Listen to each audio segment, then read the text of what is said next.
Inspector General Police Kayode Egbetokun has ordered the deployment of Deputy Inspector General Police Mohammed Hussein Gumel and 17 commissioners of police to strategic departments, commands, and formations across the country. According to a post on X by the Force Public Relations Officer, Chief Superintendent of Police Benjamin Hunde, the deployments are intended to strengthen operational capacity, effective leadership, enhance public safety, and improve service delivery. The police boss charged the deployed officers to leverage their experience to provide result-oriented leadership, uphold professionalism, integrity, and ethical standards, and ensure strict adherence to the rule of law in the discharge of their duties. And turning to politics, the Minister of the Federal Capital Territory, Nyesom Wike, says choosing Simonalai Fubara to succeed him as governor of River State was a mistake. He stated this while speaking with stakeholders and supporters in Akokuturu local government area of the state. While addressing supporters, he added that the mistake they made in 2023 will not be repeated in 2027. But I tell you to remain firm. We're on the right track. As per River State, let me make it clear. Let me make it clear. What's important in life is that you made a mistake and you come out. Hold on, and you come out and tell people I made a mistake. And therefore, I want to correct the mistakes we made. So what I'm saying, the mistake we made in 2023 will not be repeated. So take it to the bank. So listen to what our elder, the chairman of Elders Council, will say. Listen to what Major Jack will say. Listen to what Roland will say. Listen to what the Chamber of Council Fumara will say. Listen to what Isobo Jack will say. Listen to what Lolo will say. Anything they tell you, know that that's where we are heading to. Listen to what the two chairmen of APC and PDP will say. Here, we have shut the door. No other person other than Asuwa Jubola Ahmed Tinubu. The other ones, listen to those I've called their names, they will let you know. But to tell you, where we voted in the state 2023 is not where we will vote in the state year 2027. Former Minister of Defense Mohammed Badaru Abubakar has denied report that he is defecting to the African Democratic Congress, the ADC, saying the claims are baseless and speculative. Rumors of Badaru's defection to ADC stem from the reported rift between him and his predecessor, Governor Umar Namadi, within the ruling and Progressive Congress in Jigawa State. The internal strife within the Jigawa APC has led to recent speculation about possible defections, with some party members reportedly feeling disillusioned and seeking alternative platforms. However, Badaru, in a swift denial of the rumor, stated that the report is entirely false, unfounded, and a product of the political mischief. In a statement that he personally signed and made available by his media aide, Marty Ali, today, the former minister reaffirmed his loyalty to the APC. Former minister emphasized that he remains committed to the APC, a party he helped found, urging the public and party members to disregard the false report. And in Edo State, the last Labour Party member in the House of Representatives from the state, Honorable Morpheus Saru Omorui, has defected to the African Democratic Congress, the ADC. Honorable Omorui, who represents Ego, Ikoba, Oha Federal Constituency, said he obeyed the voice of his constituency to leave the Labour Party. The lawmaker said he remains committed to the core responsibilities of lawmaking and oversight functions since he was elected to the National Assembly. And according to him, despite all effort, the intractable crisis rocking Labour Party has made his continued stay in the party practically impossible. In the meantime, a former member of the House of Representatives, Dachong Bagos, says himself and other politicians are jumping to other parties because the People's Democratic Party, the PDP, has failed. Bagos stated these morning during an interview after he announced his defection from the PDP to the ruling All Progressives Congress, the APC.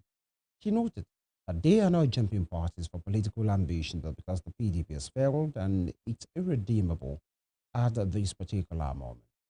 The former lawmaker's comment comes after a series of defections from the PDP to the APC and even the African Democratic Congress ADC due to the internal crisis facing the party.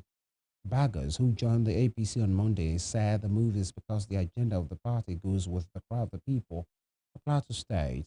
He explained that governance is more about agendas and not parties.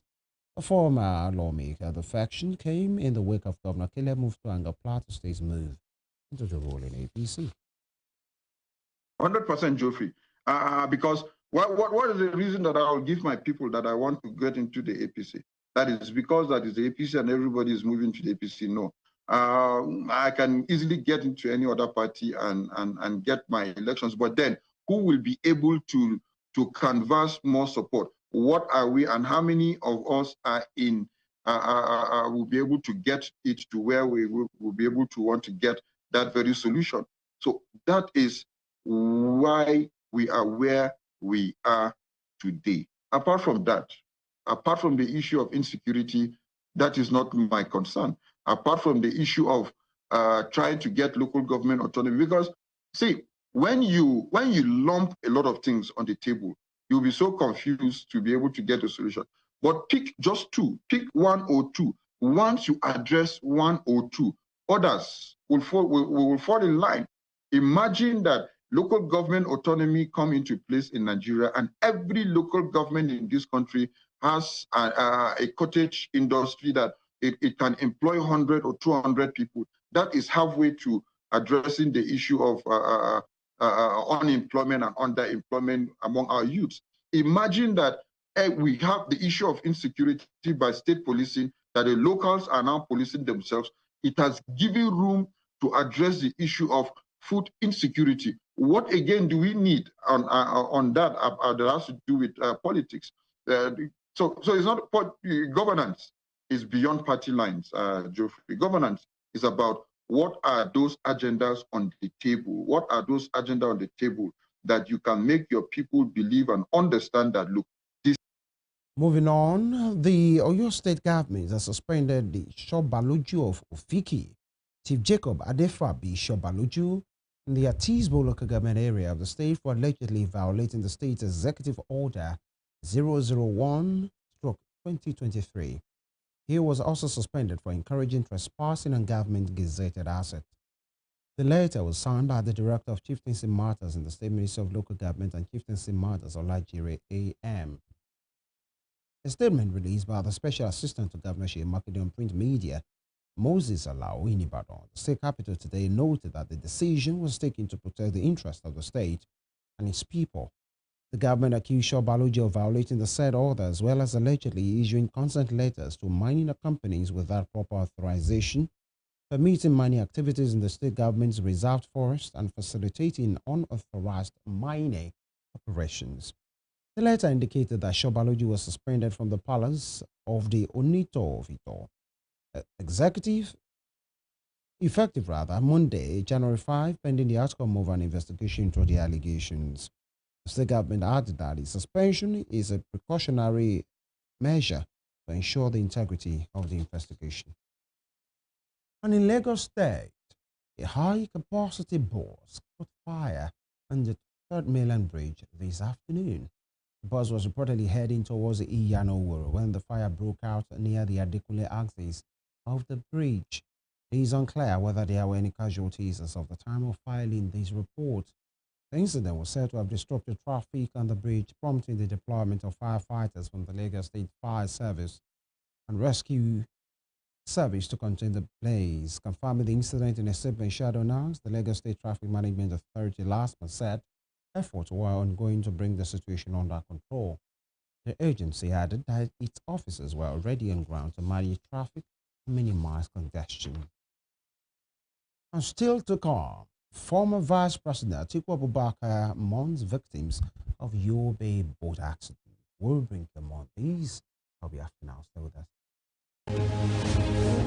The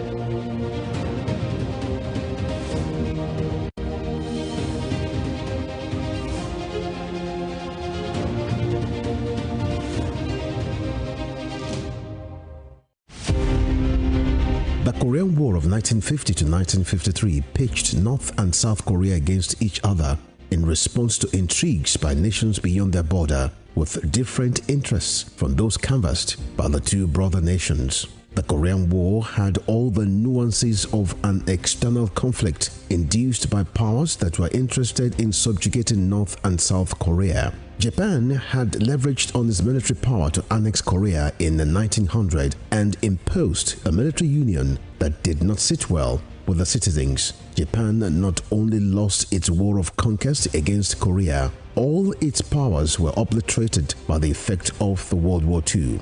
The end of World War II got Korea divided into two nations along 38th parallel lines by the instrumentality of the United States of America and the Union of Soviet Socialist Republic.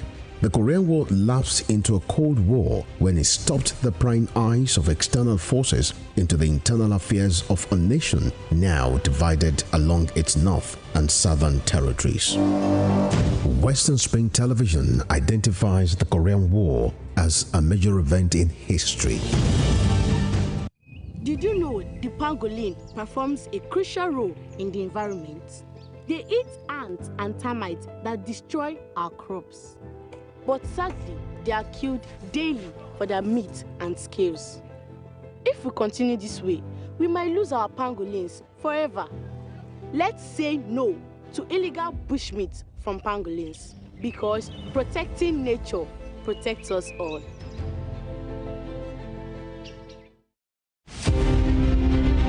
The British Empire was the largest and the most powerful in the world.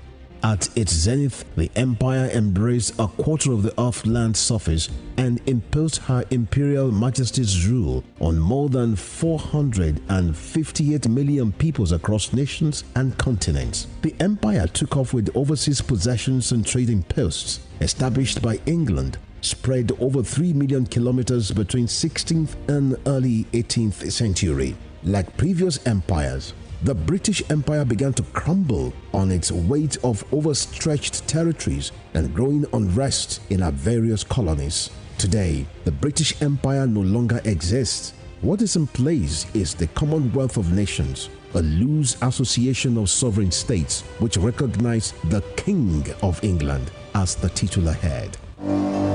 Western Spring Television identifies the British Empire as a watershed empire in history.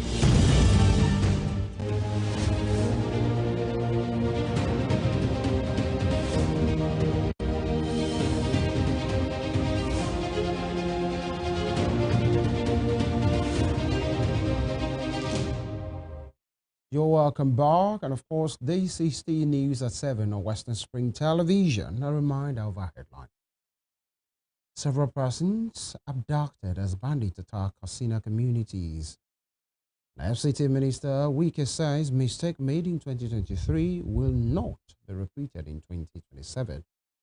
In Oyo State, the government has suspended the local chief over illegal mining. And on the foreign scene, President Trump says Venezuela proves the U.S. has most powerful, lethal military on earth. Former Vice President Atiku Abubakar has expressed a deep sorrow over the tragic road accident in Yobe State that claimed several lives and left many families grieving. A condolence message on his X account on Tuesday, Atiku described the incident as heartbreaking and extended his sympathies to the families who lost their loved ones. Atiku also expressed concern for the families of those still missing, offering prayers for strength, comfort, and hope as rescue efforts continue. He commended the courage and dedication of emergency responders and volunteers involved in rescue operations, noting their effort to save lives under challenging conditions. The former vice president said the tragedy highlighted the urgent need to prioritize safety on inland waterways to prevent avoidable loss of lives, especially in rural communities. And elsewhere, the Casino State Command of the National Drug Law Enforcement Agency, NDLEA, has reassured the people of the state of his commitment to combating drug abuse and trafficking. The agency's commander in Katsina State, Samaila Dammalam, in a statement on Tuesday, noted that the command disclosed these during the end of the year press conference, while highlighting the command's achievement in 2025, which coincides with the decoration ceremony of 61 promoted officers of the command elevated to various ranks. The command noted that the mission required collective efforts. Dan Malam stressed the need for more synergy to make Katsina a haven, saying that the command believed that through information sharing, advocacy, and community policing, drug offenses can be reduced and peace can be preserved. He recalled that in 2025, the command, after embarking on intelligence-led raid operations and patrols, arrested several individuals involved in various drug-related offenses, resulting in significant seizures and disruption of illicit drug networks across the state. He further explained that within the year under review, a total of 1,018 suspects were arrested, comprising 992 males and 26 females. And on the foreign scene, President Donald Trump says the operation in Venezuela to remove Nicolas Maduro proves that the United States has the most powerful, most lethal, most sophisticated military. While delivering a speech at the Kennedy Center today, he stated that it's long been accepted that the U.S. has the preeminent military might in the Western Hemisphere. Trump also disclosed that the electricity in Venezuela was turned off during the operation, noting that the only people would lie to were the people who had conduits. The American leader goes on to claim Cubans died in the operations without offering any detail.